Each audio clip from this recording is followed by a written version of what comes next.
Welcome back to Freedom Friday with Carl Gallups, 1330 WEBY. Carl speaks with ontological certitude and theological indubitableness. For you liberals out there, this means that Carl knows who he is and that he is unashamed to be on a first-name basis with God. Now, here's Carl Gallups. All right, welcome back, America. Freedom Friday, Carl Gallups. Mallory Bardwell, our world-famous producer. Let's go right to the phone line because we've got Mike Shoesmith, our correspondent's word I was looking for, out of Toronto, Canada. Let me just say for our new listeners, Mike Shoesmith's been with me since the beginning of this show. And Mike is an author. He is a syndicated blogger. He is the executive director of the P.P. Simmons Ministries properties, which involves a huge YouTube, mega viral, world-famous YouTube site, a mega viral Facebook site, a blog spot that's syndicated, as well as a live ministry offering through PP Simmons at live.com. And we've got 6 or 7, 8 people, I think, that's with the PP Simmons properties working those things 7/24. So, Mike, welcome. It's always an honor to have you with us. I know you stay on top of all the hot button topics, so it's always good to have you. Hey, thanks, Carl. Thanks for having me back on down there in Florida, and thanks to I know Bob in the first segment. He said Mike Shoemaker told him to call, but that was actually me. So. Yeah, well, shoesmith, shoemaker. What difference does it make? Shoe cobbler. I mean, shoe constructor. Mike, I'll have to razz him about that the next time I talk to him. But listen, Lance Armstrong in the news this week, as you probably know. Yeah, what do you know about that? What's your take on that? I can recall several years ago my son coming home from school, asking me if I ever heard about this guy named Lance Armstrong. Yeah. The class was discussing how wonderful this guy was, right? And how he had beaten back cancer and how he was raising money for a foundation to help other people beat cancer. And, of course, I had heard of Armstrong, and I was impressed with his achievements as they were presented in the media, right? Right. But little did we know about the dirty little skeletons lurking in the closet, right? Mm-hmm. Last night, Lance Armstrong, I know you've been a busy guy lately. Maybe you just saw it. Maybe you didn't. Lance Armstrong was on Oprah. Yeah, I didn't see the entire programming, Mike, but I have seen clips and I've heard snippets of it. Yeah. But I've been on airplanes for the last 2 or 3 days. Yeah, I know you have. But tell me. He finally admitted to the world what officials and his own teammates have known all along, right? Armstrong cheated big time, right? Right. What's even worse, though, is that he lied, and he lied, and he lied. And he coerced his handlers and medical team to lie on his behalf. Well, not only that, but I understand he threatened people who were threatening to out him, that he actually threatened them. Yeah, I mean, his entire career, all of his successes were all the result of cheating and lying and coercing and threatening people, like you just said. Uh-huh. That is who Armstrong is. And that will be his legacy. Yeah. I'm so glad that evolutionists don't base their entire career like that.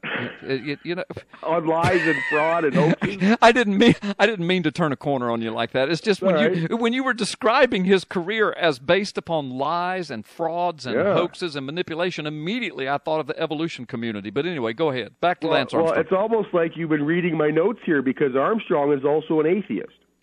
Oh, no, I haven't been reading your notes, so that's cool. Well, that's what the atheist groups all claim. Yeah. They all claim him as one of their members. Well, there you go. Well, so there you go. An atheist, and the foundation to atheist belief is evolution. I mean, it has to be. Well, that's right. Richard Dawkins did say that. In fact, I think it was with Ben Stein's interview. He said that evolution is the engine which drives modern atheism. Of course, it has to be. Because think of it, Mike. In 6 to 10,000 years of human history, the best that man has been able to come up with, if you leave God, if you leave an intelligent designer out of the equation totally, the best that man has been able to come up with is evolution postulation, which at its foundation is nothing more than superstition. It's called abiogenesis or spontaneous generation or chemosynthesis, whatever fancy name you want to give it. It is nothing more than superstition at its foundation, and that's the best man has been able to come up with. And Lance Armstrong is one of those. Right, and the more we examine the actual science and the actual evidence, the more we can point to the heavens and say, yep, God did it, is the most rational explanation for why we're here. But, I mean, Armstrong, he's made several public statements, actually, on God and religion. And essentially it all boils down to this. Armstrong believed that, and probably still believes, that he is a good person. And if there is a God, and this God doesn't want him, then fine, whatever. In fact, in an article in the UK Times online, printed Saturday, February 28th, 2004, the article says that is Armstrong's, his stance on religion is in marked contrast to his wife's even more fervent Catholicism, and the difference may have been one of the factors that led to their marriage breaking up. Armstrong believes it is possible to be a good person while not believing. He says, quote, "I think we all have obligations to be good, honest, hardworking." Now of course, 2004, right? Yeah. Now, of course, so he Armstrong lived that out. believes that, we all have obligations to be good, honest, which means not lying, hardworking, which means not using drugs to boost your performance.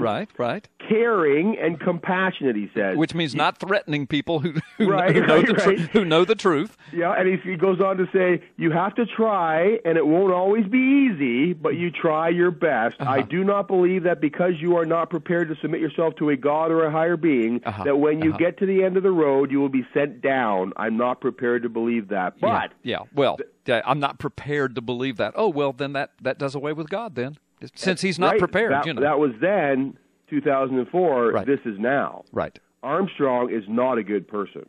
He's a cheat and he's a liar. Right. And that's what we know for sure. I mean, what else is there that we don't know, right? Well, why would God want him? Right. Well, here's the cool thing. He says that if God doesn't want him, then fine. But here's the biblical truth, and you know where I'm going with this, Mike. Yeah. God does want him. Isn't that neat? God, the Bible says that he wishes that he desires that none should perish, but that all should come to him through belief in his Son Jesus Christ. Yeah. And I pray that through this, Lance will discover that there is such a thing as consciousness and morality, and absolute morality, and that perhaps that will be the springboard that helps him to find God through Jesus Christ. Well, as you know, Jesus did not have to come to earth except for the total depravity of humanity. We're all sinners. We're all guilty. Right, except for you and me. But, I mean, everyone else, yes. I'm kidding.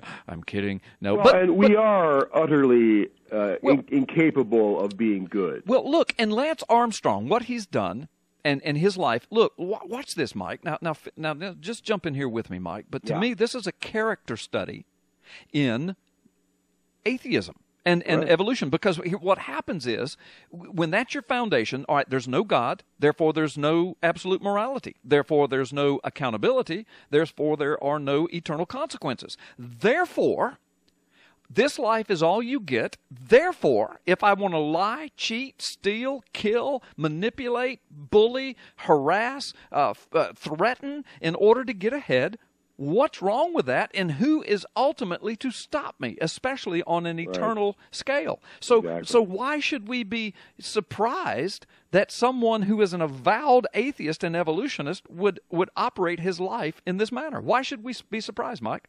Well, he says in 2004 that we all have a moral obligation to be good. Yeah. And then, several years later, he puts on full display to the world that the psalmist was right. The atheist, none of them are capable of doing good. Right.